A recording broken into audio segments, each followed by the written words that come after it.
Welcome back to Drift Delvers. It is episode 32. And I just want to say thank you to Heath and Dustin for coming to the Foosh show last weekend and helping me celebrate the birthday. John, I know you were there in spirit. Mm-hmm. John bought us pizza, but he couldn't come because he was sick with the Rona. Mm-hmm. But we felt you in spirit. Zach, I'm going to see you this coming weekend. You and Josh and Emily, so that'll be good. But yeah, I just want to say thank you, Heath and Dustin and Hannah, for coming and making it a really fun, superb night. Yeah. You're very welcome. I had a good time. I was texting John as well during the show periodically, just to keep him in the loop.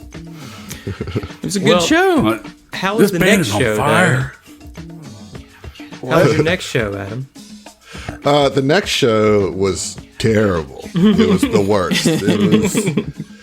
It's one of those shows where it's like, man, thank God this paycheck is high because I would pack up my stuff and leave otherwise. Mm-hmm. It was 4 hours away in Tuscaloosa. It was at a frat house, and we might as well have been invisible. People were walking through our setup as we were playing, just completely oblivious, not giving a fuck. It didn't even have party vibes. The house, all the lights were on, and it was all like fluorescent lights. And we were playing outside on the deck, and it was all like floodlights. And it was just like, man, y'all don't know how to party at all. No, they don't. Yeah, and Robbie, he got a little sauced on the whiskey, so he started trolling them on the mic, and it's like, what if I told you I was Billy String's nephew? Crickets, total crickets. He's like, I guess it wouldn't matter anyway. No, they don't know. They don't know about Billy Strings, man. Come on. Yeah, I've been on Billy Strings recently, just like today, yesterday, the day before. Just Billy Strings just showing up. Nice. The reason he said that is because they were playing Billy Strings excessively loud while we were setting up, to the point where I had to put headphones in because they had the speaker so loud it was making my ears hurt. And I play loud. I never use earplugs like I should, but I don't. But I literally got some tissue and stuffed it in my ear because it was so freaking loud. Wait, why have a live band just to go play some Billy Strings in the background? Well, no, they turned it off. Setup. They were setting up. Oh, during setup. I didn't hear that. Okay. Mm-hmm. Yeah, it was really lame. The best part was the drive there and back because me and Dennis were just clowning the whole time. Yeah. So that was fun, but the gig itself was not so fun. It was kind of a tale of two gigs, right? One really good one and one really bad. Man, the house parties that Heath and I used to play were usually pretty good, I thought. Right. I was expecting it to be a little rowdy. It's still going to be douchey, but at least a little rowdy. Mm-hmm. It was just douchey. You know what I mean? It was just emptiness, vapid. 400 people there, and it was boring. How do you manage that? I don't know, man. I don't understand. That's I not. know. I kept y'all know you're having a party, right? Right. It was crazy. I mean, I was literally sitting there playing, just flabbergasted and not comprehending how 400 people could be like this. You know what I mean? Yeah. It was wild. Were y'all just the wrong band for the gig? No. What? No, because when we got done, they're like, "You guys were great. We're gonna hire you for next time." I was like, "We were great. You didn't acknowledge us for the last 3 hours. You didn't acknowledge us at all. What are you talking about? They're just." They just have no personality, y'all. They just, they're all carbon copies of each other. And so, nobody was going to be the one to, break form and start dancing. And start enjoying themselves. Yeah, right. Wait, dude, one thing that really annoys the shit out of me about society, I guess. We live in a society. No, one thing that really annoys me is, at some point, it started being lame to try. Does that make sense? Right? Yeah. You're cool if it's effortless and nonchalant. You have to not care about anything. If you care, then that's lame. And I hate that. Because I'm chalant as a motherfucker. You know what I mean? I like when people are passionate and excited about things that they care about and have things that they care about, you know? See, that's the thing, though, is like, I agree with you. However, that is a perspective thing, right? Like, people that care so much about being cool, that's what they think being cool is. You know, I don't want to get off in the great cool debates again or whatever, but like, it's not cool to not give a fuck, even though it's so ingrained in society where it's like, as a young, you know, like teenager and stuff, it's like, oh, look how like, how aloof little and give a distant. shit Yeah. this person has, to the point that, like, I mean, like when rednecks fight each other, 90% of what they say is, I don't give a fuck, don't give a man. shit. Yeah. Clearly I you don't give do. a fuck, you know? Yeah, I don't even know if there's that much brain power going into this from Right. this group. You know what I mean? Like, I don't think there's any conscious thought about it. You know, like, Did you catch any conversations? What were they I talking mean, it was about? just like drunk. Oh, you remember, you know, Mark did this, and then Mary did this, and blah, blah, blah. You know, it's just like, it was just nothing. It was just nothing. And like, that is my experience when I lived in Tuscaloosa, right? Yeah. Like I was telling Dennis on the way up, I was like, dude, you have no idea what we're about to go into. He's like, no, it's not going to be that bad. I was like, dude, you just wait, you know? And by the time we left Tuscaloosa, I had him convinced. Because it's just the vibe of that town is so surface level with no depth and no, like, it just... I've never seen happened. you more miserable than when you were living in Tuscaloosa. Oh, it was the worst Truly. 2 years of my life. You know, Yeah. like I was like Yeah. legitimately depressed, unhappy. Like, you know, it was bad. You know, and certainly that was all like kind of churned up, but Yeah. like they all understood. You know, Yeah. because you know we got an Airbnb because it's 4 hours, so we Yeah, didn't drive right. home. We got an Airbnb, and we were just sitting there in the Airbnb, like, what the What do we do hell now? is this town? Dude, You know? I mean, coming from New Orleans is a very, very different vibe. you know? Sure. I mean, I know that there's a large distance between the two, but like, I could go to Birmingham and not feel that way. I could go to Birmingham has some Hattiesburg. soul, though. Hattiesburg Right, definitely has soul. That's you know? what I'm saying. Mobile. That's what I'm trying to tell you. Yeah, is that like, Tuscaloosa I haven't has noticed no soul. Yeah, I haven't. No soul. Not in my Roll experience. Tide. That's all they are. yeah. Yeah. And you know, and it's just ugly. It's just like, it's Come at pretty. us, Tuscaloosa it's pretty, residents. but the Prove vibe, us the wrong. vibe is ugly. I Yeah, want to like, say something I'm sorry, positive but, about you know, Tuscaloosa. Okay. All right, yeah, balance been it there out. Balance once. it out. I went to a barbecue place. It was good. What? In Alabama, Yeah. they have decent barbecue joints? Yeah, it was nice, and they had the Damn. the wax containers that have your like metal fork and spoon in it, your little wax paper, you know, and they bring out everything in paper plates. That's how you know it's a good barbecue for some reason. It was fantastic. That's what I love, and also occasionally sickens me about Dustin, is like, he's such a positive person. Like, you get on a little negativity bender and he's like, I can't do it. Like, this repulses me. I have to does. inject some sunshine into this somewhere, you know? Yeah, people start complaining. I'm just like, okay, we've had enough. You know, we can switch Our it. Tuscaloosa listeners are going to get upset. Don't worry, Dustin is looking out for you. But yeah, like, it's so funny. Yeah, no, sorry, When we go moved from Hattiesburg, you know, like, New Orleans was one of the places we're talking about. We're like, I don't know, we can't go to New Orleans. It's a little too much, and you know, let's go to Tuscaloosa. It's a good job, make some good money and everything. We went there and realized that we had made the biggest mistake and ran as fast as we could to New Orleans, because that's where we should have moved in the first place. You know what I mean? Like, it just is the right spot for us. And I know, I mean, look, I know that New Orleans is unique, and it's like, I can't expect that from other places, you know, but that's not the problem. That's not the problem here. Yeah, that's yeah, not the issue. It's specifically it was Tuscaloosa more than just Yeah. not New Orleans, right? Right, Yeah, right. yeah. Because I mean, Hattiesburg has a lot more soul. Birmingham has a lot more soul. Yeah. You know, Memphis. I don't know if they call Jackson the city of soul. I wouldn't call it that, and there's a lot of reasons that I don't like Jackson, but there is interesting things happening in Jackson. At the very least, there are interesting people in Jackson. You know, like it's just not the. All right, I don't want to shit on Tuscaloosa anymore. Like we'll leave it at that. You know, I would like to amend my previous statement. Okay. I've just discovered it was in Birmingham. Of course, it was in Birmingham. So unfortunately, you can't have even nothing give to say Tuscaloosa good. the conciliatory barbecue joint, which in and of itself is like a backhanded compliment, because it's like, this is the one good thing I can say is you have an okay restaurant. You know, like that in itself is like condemning.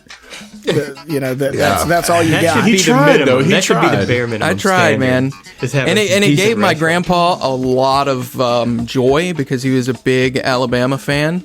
Yeah. So I guess that's positive. I will say that Alabama, the state, has some really beautiful like country, like nature. You know, like that was the one thing that was our saving grace, is we'd go out to the state park and do a little hiking and stuff, because it's beautiful. It really is. You know, so I'll say that. I'll give them that. Yeah, you know? there you go.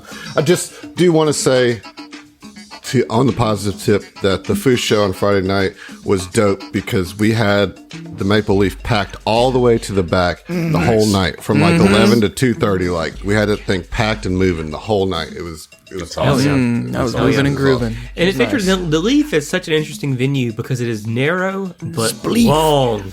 Yeah. You know, it's like Yes. It's a shotgun bar. It's a shotgun Yeah, bar. yeah. Yeah. So like, you don't have that many. You can't go that many wide in front of the stage, but you can take them back, way back. Yeah. Well, Yeah, I and, was and surprised. they've got benches all along one of the walls. Like a good quarter of the night, I was dancing standing on the benches because I'm short. You know, Yeah. Do they still have Yep. the patio out back? Oh yeah. Okay. Yeah. Nice. I like it out there. I like the patio. They re-bricked it, and they did that thing where, you know, you could like sponsor a brick and get your name on it. So like the whole thing is really fresh, nice, pretty brick in the back. And then they redid their green room upstairs.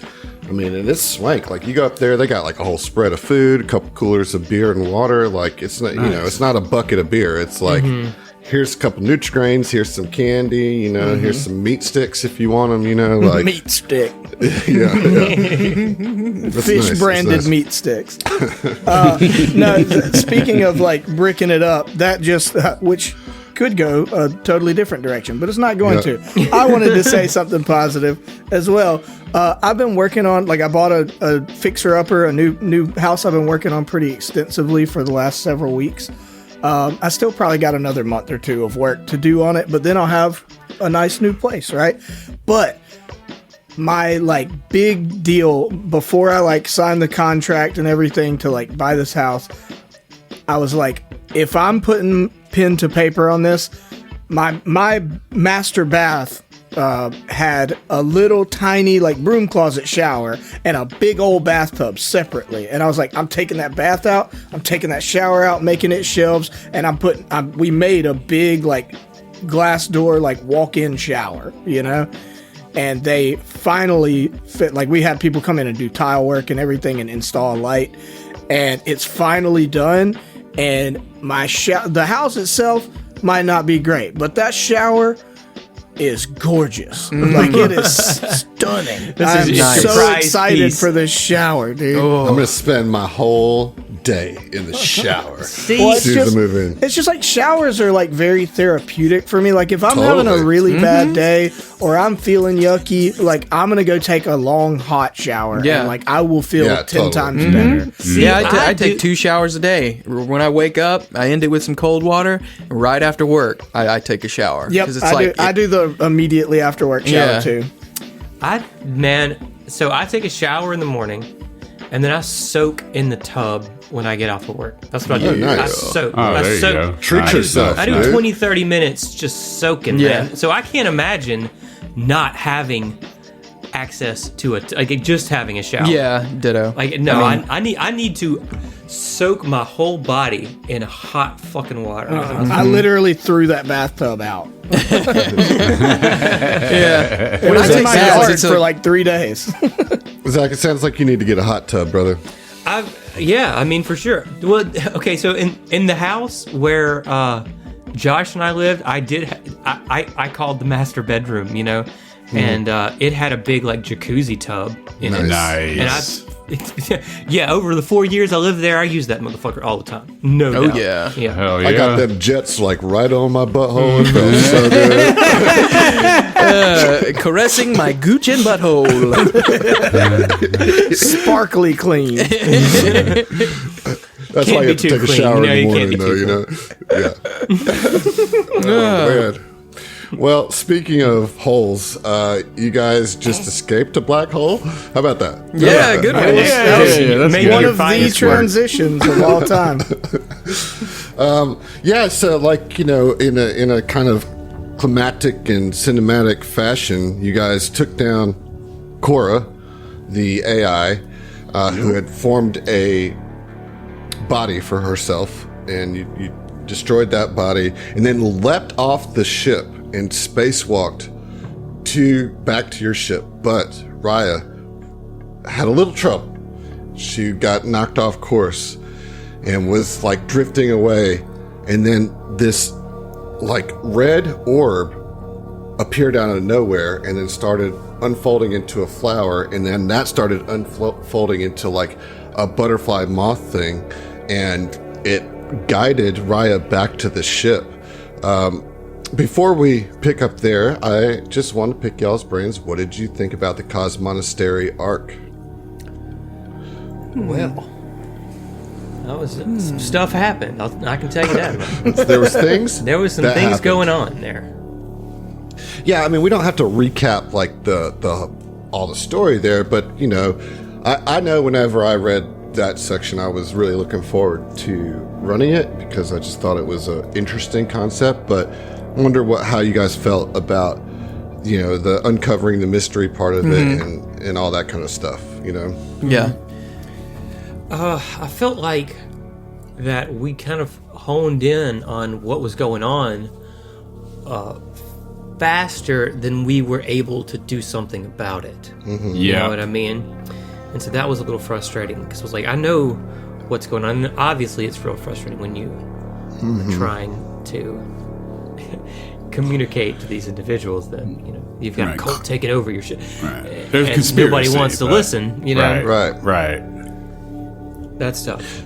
Yeah, it's one of those things too. Like I find this to happen pretty frequently, actually, in, you know, pre-written adventures. Well, where they'll have a mystery, but like as soon as you find one clue, it's over. You know what I mean? So like you have to like kind of fabricate these obstacles to like keep it from just all unfolding right away. Right. You know. Right.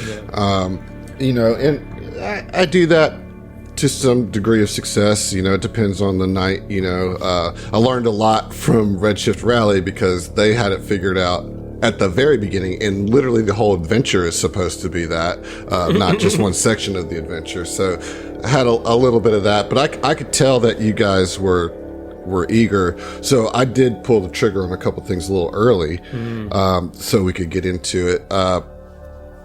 You know, there were some good fights. I particularly liked the Sister Baraga fight and the Korra fight. I think that those were both interesting and fun. You guys did some cool stuff with that. But yeah, I mean, this was just the first part of book 2, and it feels like this has been like The whole a whole. Yeah, it was, a whole- it was a big chunk.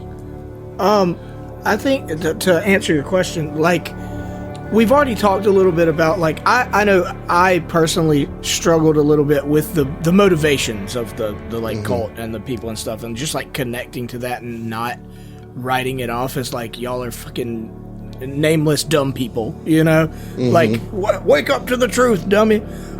So that was like kind of tough, and still I think that's the case, but I did appreciate, I liked the mechanics like not just the mechanics of like fights and everything, but I liked the mechanics of the story. Like the way that the story unfolded and stuff was cool, even though I had problems with like the motivations of that story, right? Yeah. Like I enjoyed it unfolding and the events happening, even if we, you know, because we did kind of figure some, or had the intuitions of some of what was going on early, right? But the fun of it and the surprise of it was like, how are the actors in this event responding to what's going on, and that was fun. So yeah, the sort of mechanics of the whole thing, of the narrative, was cool to me. Yeah. I liked the byproducts of what spawned out of it through the creativity of all the players, as far as how there was the bonding between like Subhana and Raya, the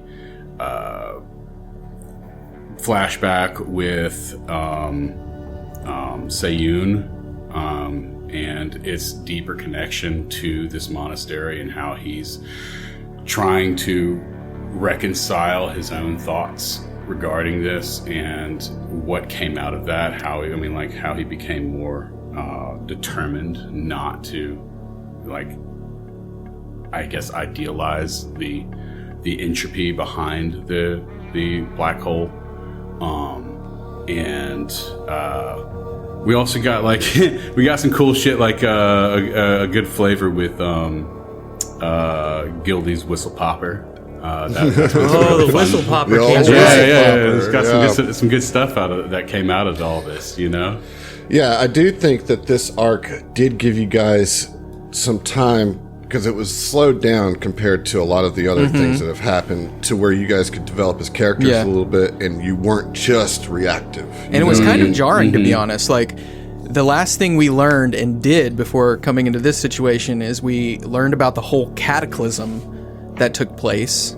And then after that, getting chased by this gigantic demon ship, you know, and that who blames us. Who blames y'all for the cataclysm. And so me as Gildy and me as Dustin coming into this new scenario, I was thinking like, okay, I was still in that mind space, you know, that headspace of like, we got to figure out this cataclysm, you know, there's something here that's going to forward or progress us on that route. Right, something Desna related, and it turned out to be like not at all. Yeah, you know, it was its own separate thing. It is, but Desna is the one who gave you these coordinates, right? Yeah. And then like, no, she gave you the coordinates to the Dream Station. No, she gave you the coordinates to. I'm sorry, she did give you the coordinates to get you back to your time. However, that is something interesting, is that you guys all know that in like 2 weeks' time, this event's going to happen to where like all of the drift beacons are going to explode, and including the Starstone, you know, and like that is in your timeline. So, you know, you jumped back to the day of the drift crash, you know, but you know from the history that you saw in the future that this thing is destined to happen. And so that's got to be weighing on you guys too, but you have really no idea how it's going to happen, only that for some reason Malakanta thinks that you guys are responsible for it, even though you know that you wouldn't be, right? So that's an interesting thing that weighs on you guys too. And yeah, like Desna has been continuing to kind of like poke and prod through you guys, but not like really giving you any clear direction, you know? So yeah, I mean, there's a lot going on. There's a lot going on as we go into this next section. So let's get into it. As I said, it ended with this red astral butterfly or moth rescuing Raya and bringing you back to the ship. A couple other things that I want to point out is that all the monks got in their cells, which double as escape pods, and they did escape, but they're just in short range escape pods. Like, so there is an issue of where they're going to go from here. But you know, that's I don't know. Yeah, I know. I'm just painting the picture here. So like that's what you guys see all around you is all these kind of floating individual pods that have the monks in them. And let's see if I do we remember? Yeah, I'll just kind of repost this. We can make a spaceship train. So the first thing is you got this guy. I did put this in our Discord. This guy who's right by you, and the last thing that they said was, "Travelers, the stars smile on you." And then the shifting being. Oh, let's get some music, huh? Okay. Oh, my bad. There we go. Travelers, the stars smile on you. The shifting being lazily flaps its wings as it speaks in a voice like the pealing of bells. The Song of Spheres sent me from Cynosure to find you. She saw you in dreams and wishes to speak with you. Hurry, we don't want to keep her waiting. The butterfly cavorts in the air and then flutters in space as its wings begin to shorten and recede into flower petals again. Oh, I forgot that mortals use word names to address each other. You can call me Crimson Caprice. And anybody who wants to roll a mysticism check can. Yeah, for sure. I mean, first of all, Rye's like, thank you. Yep. Oh, but of course, we don't need you drifting away now. There's important things ahead for you. Any hints? Roll that mysticism check. Don't worry about it. I'm going to roll just dice tonight. There you go. Proud of you. Yeah. Gilderon rolled a 25. Nice. 25 is pretty good. I'm just going to leave it at that because that crushes it. And I think that Gilderon would be the one that knows this anyways. Cynosure, you recognize that is the name of Desna's extraplanar realm. A star that is said to be equidistant from all systems that worship the goddess. And that was once maybe the pole star of Lost Galarian. So yeah, you know that this thing just came from the realm of Desna. I mean, it's her godly realm, right? I mean, Yes. I mean, Right. Sure, Gil would be the only one that knows that, not the I didn't say he'd be the planar only one. researcher. I didn't say he'd be the only one, but he is a worshiper of Desna, so I just feel like that would be on the surface. Certainly you would know that too as a planar researcher, but I'm more like an intuition-based worshiper, not a knowledge-based worshiper. You know? She's been really good to me. yeah, so what do you want to do? How do you want to So, quick question, Crimson Caprice. So, everybody that's around here, we still got people that's floating in their own vessels. Now, we need to handle that before we go anywhere, right? Oh, yes, of course. Those who seek knowledge of the stars are dear to Desna. Do not fear for them. My kin will shepherd them to safety, now that you have brought them out of the worst danger. And you see that a bunch of these little butterflies start to pop into existence next to each of the pods and kind of wrap some astral energy around them. And you see this giant portal open. And they start sending the pods through the portal. Oh, Desna's so freaking cool. And over your comms, you hear, yes, do you read me? Do you read me? This is Talaris. Does anybody read me? You're live. Yes, I am, and that is very much thanks to you. I give you my gratitude and my apologies for not believing you when you first told me of these things. We have lost our home and our ship, but now we have new things to study, yes? Desna has saved us all. So she has. What do you plan on doing now? Have you and your people thought about that yet? No, it has not been very long since this all happened. In fact, it's only been a few minutes. I haven't even had time to gather everybody up. True. A lot has happened. It felt like for me, like 2 weeks has happened.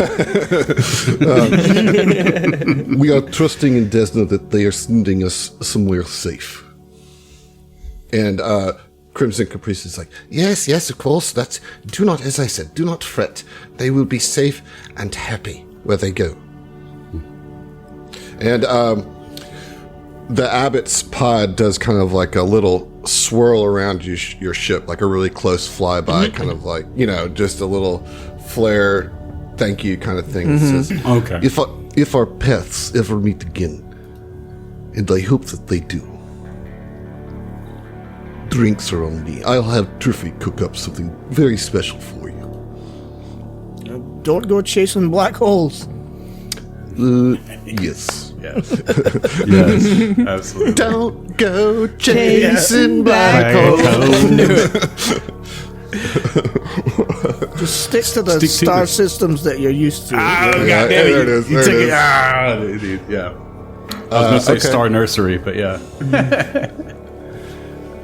Look, and in those little pods, they're not super powerful. They're just to get you where you go, and you gotta creep. Oh my god. All right, so there's that taken care of. Abbott, no more scrubs aboard your ship.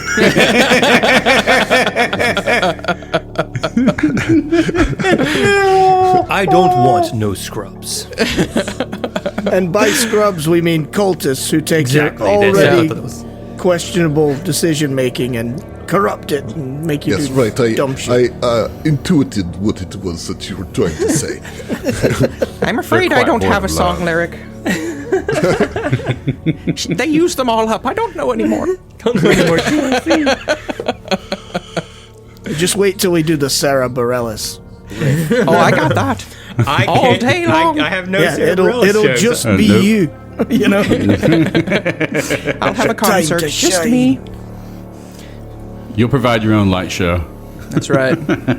Wearing big old butterfly wings. Speaking of butterflies, Crimson Caprice is still fluttering about. I did want to express my gratitude for helping to save our crew and everybody aboard the monastery. So, thank you. You are welcome, travelers. Yes.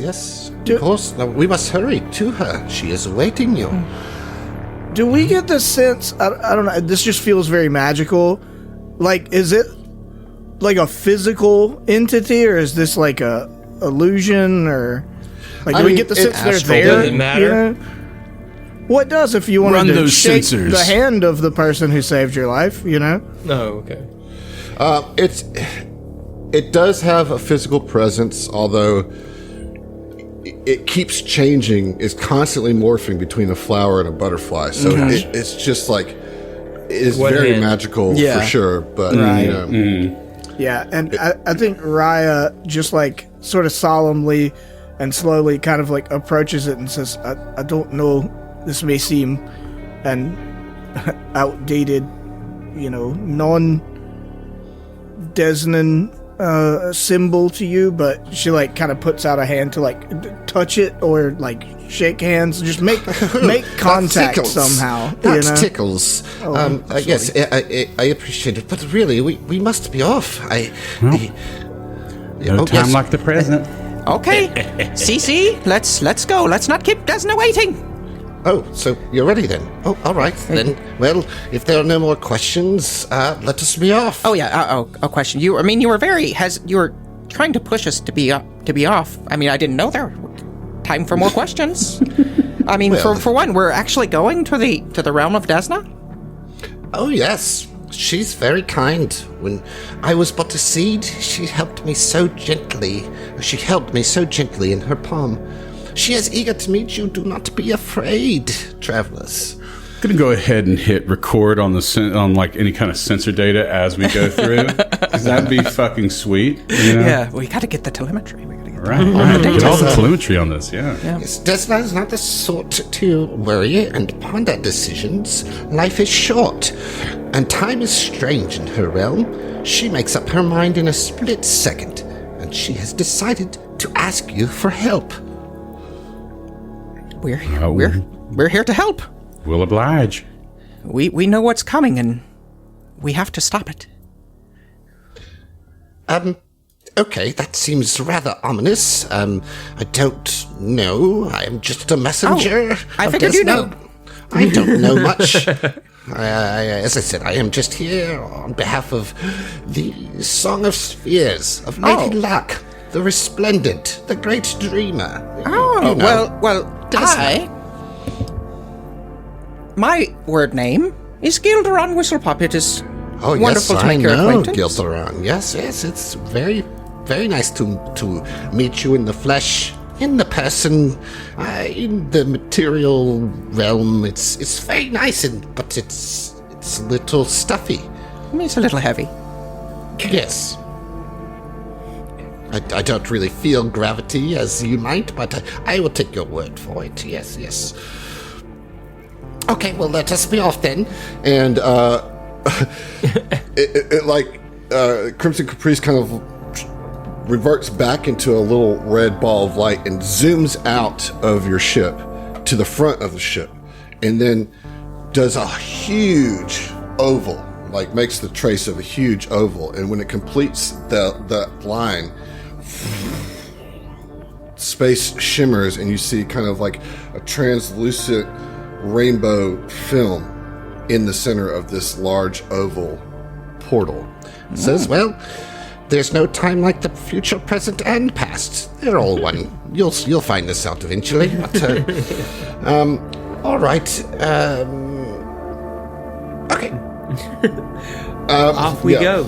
No, Off wait. you go. Walter, Off to see the just wizard. have no fear and just take us through. It'll be all right. At this point, I've seen so many things that this is just another day. For real. Oh, we just saw a flower moth. It's pretty neat. Yes, you guys get to see all the cool things while I just sit here in my pajamas sweating my tusk off, but it's okay.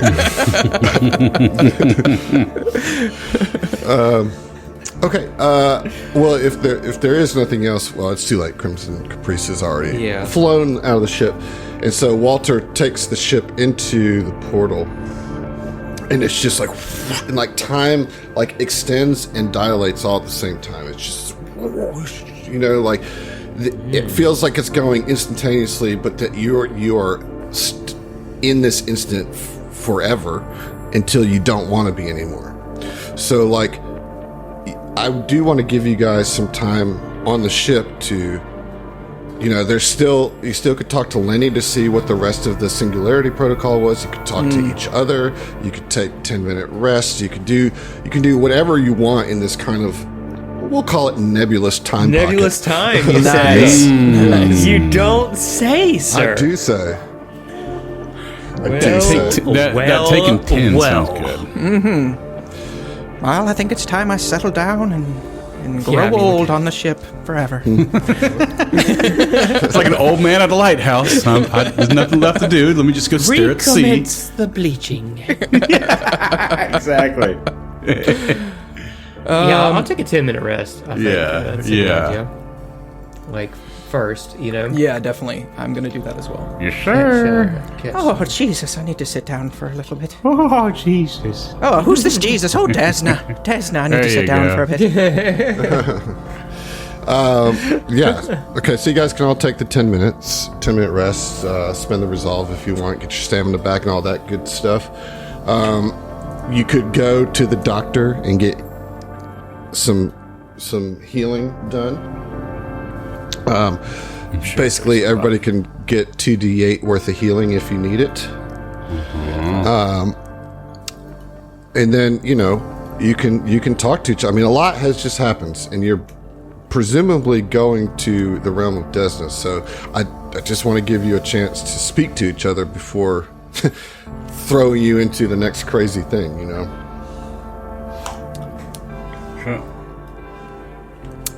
I feel like that this would be something that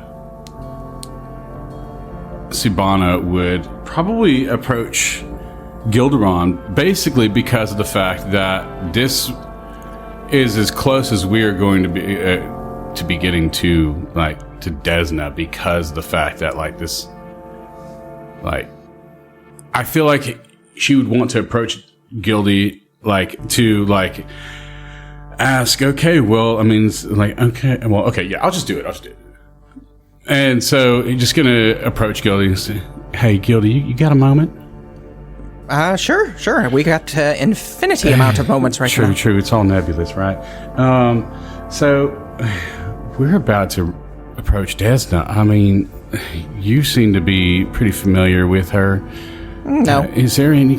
Oh, okay. I mean, from what I've read and studied, but not everyone gets to have an audience with a goddess. This is going to be. That's what I'm worried. That's kind of what I'm worried about here. Is that I don't know how to approach a goddess. Well, the first thing you do is get down on your knees and supplant your head to the ground. Obviously. I just hope that she's not disappointed. I mean, the thing is that I have a lot to be thankful to both her and you for being able to allow me to go see Drinish. So, to me, it's a really big honor. So, I'm sorry, I'm just getting a little bit of jitters about it. Yeah, I guess what I'm saying is that I'm glad you're here. Ditto, Sutamana. We've gone through a lot, and it feels like it hasn't even been that long, but it feels like it's been ages. I would have never thought that this is how my life would have ended up.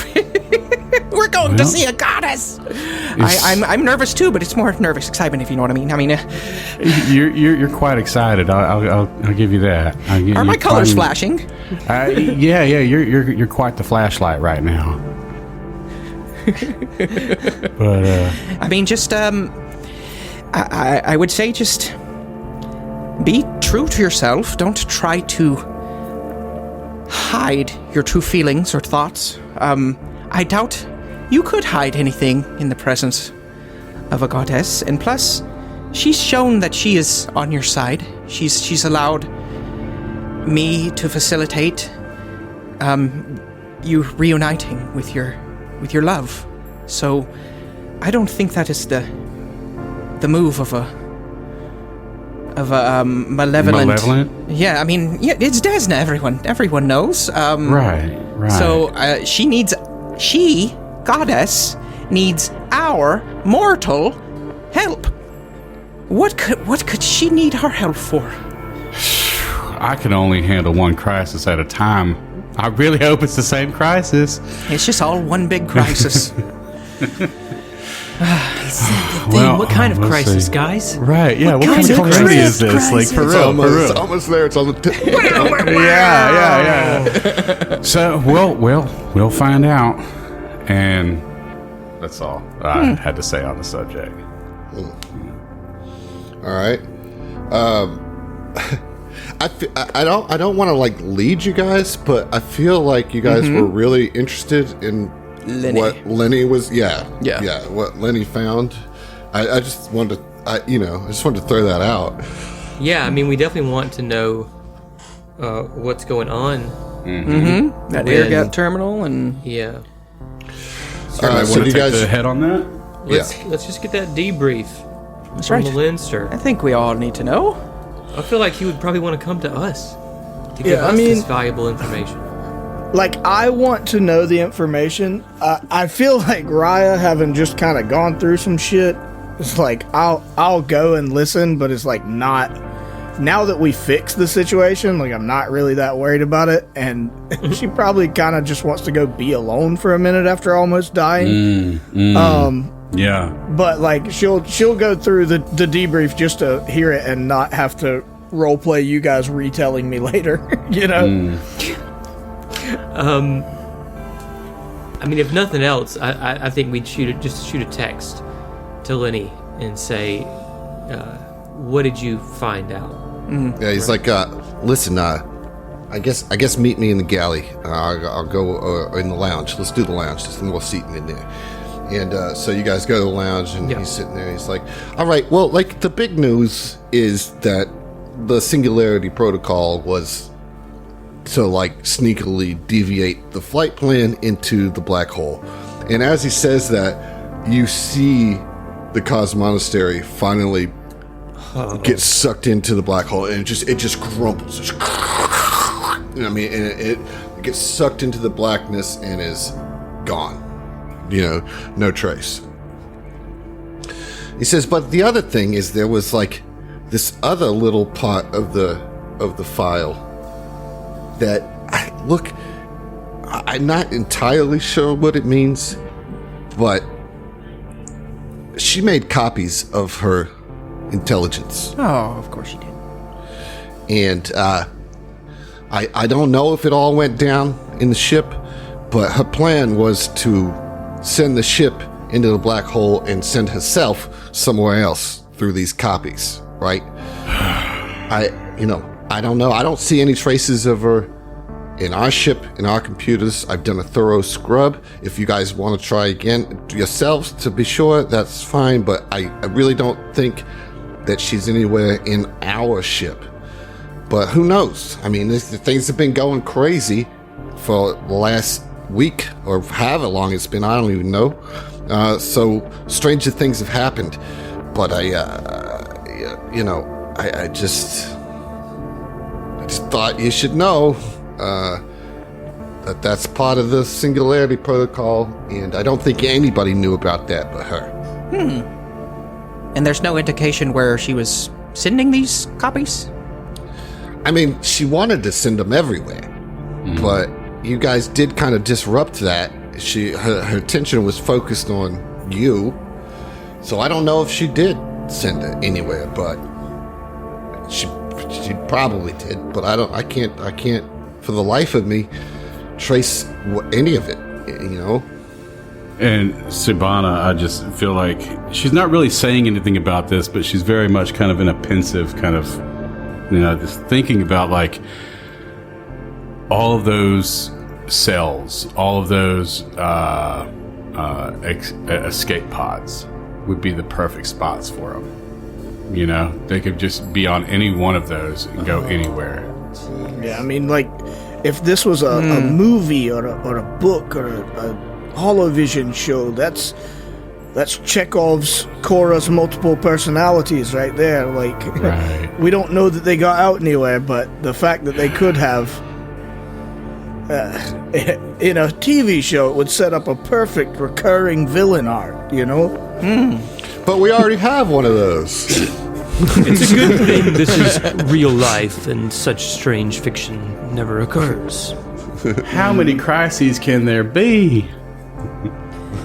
This talk about replicating AIs and copies is making me really want to destroy that air-gapped terminal. Just go to town with it. Maybe just throw it out the airlock. Maybe not, though. I like it, and as I said, it's pretty clean. Because it was air gapped, I don't think that we were able, and Fell's signal jammer was on, so I don't think that she could. I don't think she could have sent it through to our ship. Yeah. You make a good point about the pods, but they're all gone at this point. So I don't know. It's probably nothing. I'm gonna go. Probably nothing. I'm gonna go get a coffee. The worst thought in my head right now is, what if it's on Tooth? What are you talking about? I know. I didn't hear that. Terrible. No. Guess we should Just kill turns Tooth. into Cora. It infects don't kill Gilderon. me. I barely even show up in this show. Tooth, you can stay out as long as you want, Right, but it's sometimes this accent makes it hard to stay consistent with the other accents, because then it goes to this one. So I don't do it very much. Anyway, so that's the T on the Singularity Protocol. Got it. Heath, you Not mentioned, ominous at all. Yeah, you mentioned that Raya's in her head. Do you want to speak on that a little bit, or no? I mean, it's just been a lot, and I don't know. I feel like there's been a lot of like, yeah, like we're mentally dealing with a lot that we'll deal with later, you know? Right, so like, right. I feel like she's coming up near a breaking point of sorts, literally just almost died. Like, Yeah. I mean, divine intervention prevented her from floating off into space and dying. So, you know, understandably, probably kind of processing that. So I think, I mean, I don't know, this is nebulous time, right? So whenever we're done getting debriefed or whatever, I think she kind of in her head, like quiet, just goes to her room, just wants to be alone for a little while and just like maybe lay down, try to process some stuff. And I think that's her intention. And she goes to her quarters and just like kind of starts pacing, you know, and just trying to think through stuff. And it kind of oscillates between like nervousness and frustration and like takes her, you know, hand out and like morphs it into a dragon claw or whatever, and then morphs it back, and like is really just all of this weight of so many changes and so many crises is just like hitting a breaking point. And it's like restless leg syndrome, you know, like where she doesn't know what to do with herself. We've solved an issue, you know, like we solved a big problem we were having, as far as like plot and imminent danger, right? But she still hasn't dealt with herself. And I think in her pacing and just like looking for an outlet or not even knowing if there's a solution to the problem she can't really define, she kind of like hones in on her desk. Like she's got this sort of emblem, this like little statue of the symbol of Iomedae, you know, and it's like a little sword, a sun kind of little statuette, you know, that she just keeps, you know, growing up a follower of Iomedae, that's the god of her parents, and holds it in her hand and just like thinks back and like right before she leapt out into the void, you know, like actively praying to Iomedae, saying a quick prayer to like, you know, like, please, like, just get me out of this jam, and then immediately failing, you know, and like hurtling out into space. And then a representative or scion or whatever of Desna being the one to come and like literally like save her life in that instant. Like there's nothing her friends could do, there's nothing she could do. Like her last, you know, option was like, maybe if I fire my gun in the right directions, I'll float back in the right area, you know? It was that desperate. And so like she sits there and kind of like, you know, her thumb kind of goes, you know, side to side across the blade of the thing as she stares at it, just thinks. And, you know, for a good few minutes, just like goes through things in her head, rapid fire, because like we still haven't decompressed from going to hell, for example, like what feels like years ago, you know, and all of this has happened so quickly. And I think after a few minutes of just sitting there and focusing and going emotion to emotion and not knowing how to handle it, her hand, you like if it was a movie scene, right, like you just see a close-up of the statuette of Iomedae's sword and sun and her hand gripping around it, and her hand morphs into this, you know, purplish blue dragon claw and squeezes it and cracks it and drops it in the trash can. Ooh. Whoa. Whoa, shots fired. Iomedae's like, Well, that's interesting thing to ponder, and I think that's worth an inspiration, Heath. Thank you. Yeah, So absolutely. roll a d6 for me, buddy. Okay. 1. Okay, that's a personal for you. Nice. Roll a d6. Just hit my elbow. Ouch. That's not funny. It's a misnomer. Roll a what? I'm sorry. My funny a bone got the D6. better of me. 4.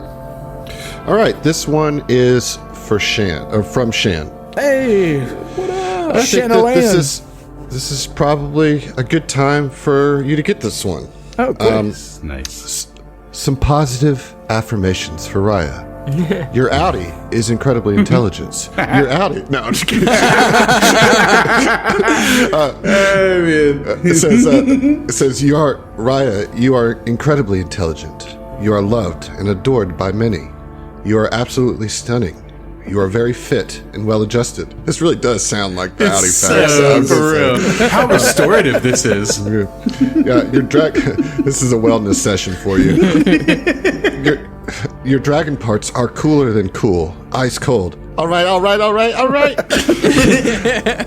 You're not a freak for surviving a traumatic event that gave you cool shape-shifting powers. You are immensely brave and a vital member of your crew. And most of all, and I really need you to hear this, you are better at pole dancing than Sayun. Oh, Wow. even with 4 arms. Now go get him, Tiger. Knock him dead. I can't stand for this slander. What's your acrobatics score, huh? Talk to me after we level up. That's what I thought. Maybe she's talking about dancing with a pole. I don't know. Yeah. No, we've established they both separately took pole dancing classes. Yeah. But I'm using athletics, you know? Okay. I mean, you do have to climb it, and that's athletics. Right. So there's I got that. a +7 athletics and a +8 to acrobatics. Once I Come can at get me. up that pole, and then once I'm on there, magic happens. But can you morph a tail out of your butt? Got me there. You got me there. Yeah, I got nothing. I got nothing. Maybe I thought practice. Yeah. If I try really Give me a hard. minute, and I might could again. Okay. Sayun, do you have anything going on, or you're just like in here for the ride? You know, like where you at? You know. Yeah, I don't know, man, because I'm still trying to figure out where Sayun's head would be at after all this. To be honest, I don't know. I don't think he was having a good time, and I think that like when everybody is together, you know, he would certainly say, "I did not enjoy that." I can't help but agree with that sentiment. So are we all still together?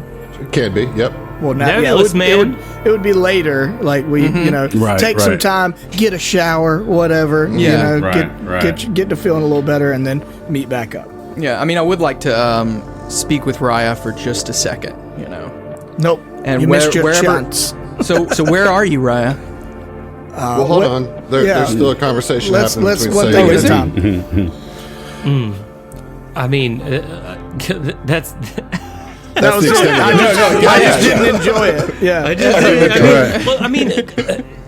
I don't think Sayun knows how to process all these things. I mean, the fact of the matter is, right, the work that he did with Naramshir was all about trying to save his people, save their home, you know, and this dark force, this cult that is worshiping a dark force that is now inhabiting him, wanted to plunge, you know, all of these people into certain death, and it forced Sayun's hand to have to, you know, draw his blade on people who, you know, he calls his brothers and sisters, and then also people who share something of a similar ideology to him.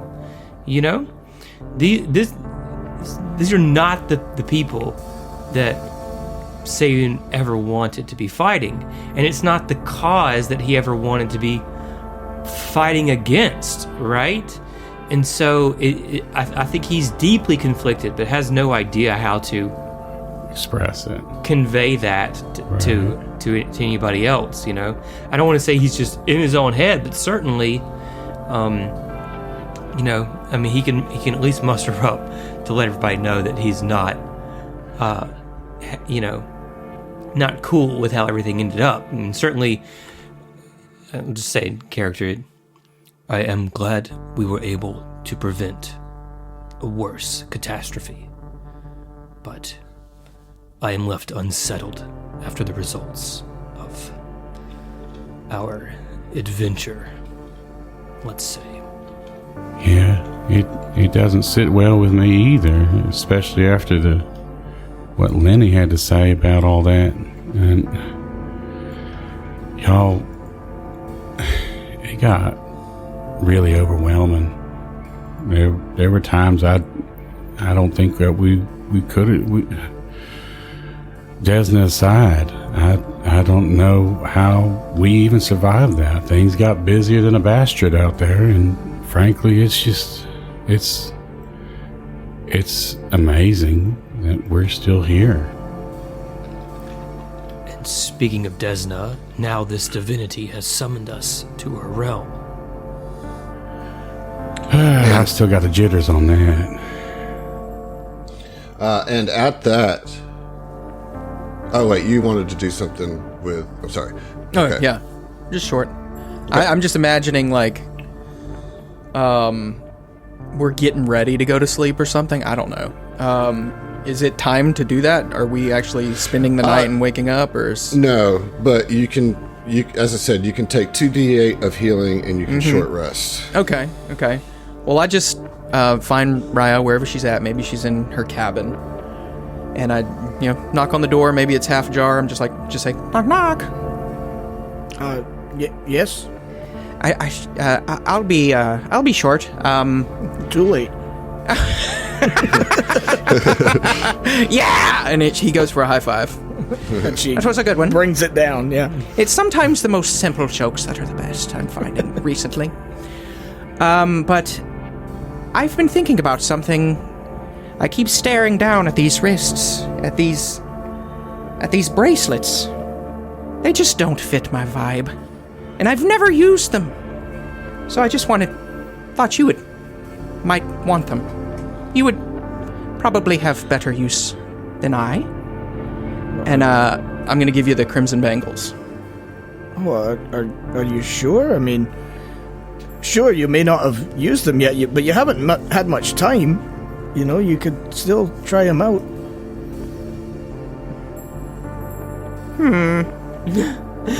On second thought, I'll take them back. I mean, I look at them, and I look at my skin. They just clash so hard with my outfit, and my skin and my hair. They just don't go together. And they might be useful, yes, of course, if I get the opportunity. But look at them; they're golden, with red gemstones. Just look at you. They would be marvelous on you. I really think you should take them. I don't even care what they do. Well, they say fashion is the true end game. That is true. And These things were made at Embroy's famous fashion house.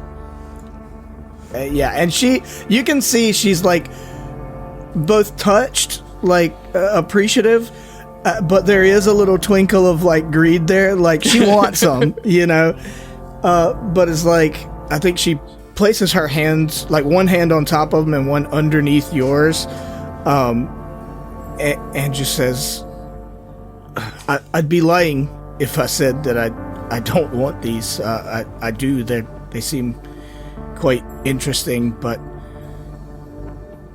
I also just want to say thank you, Gil.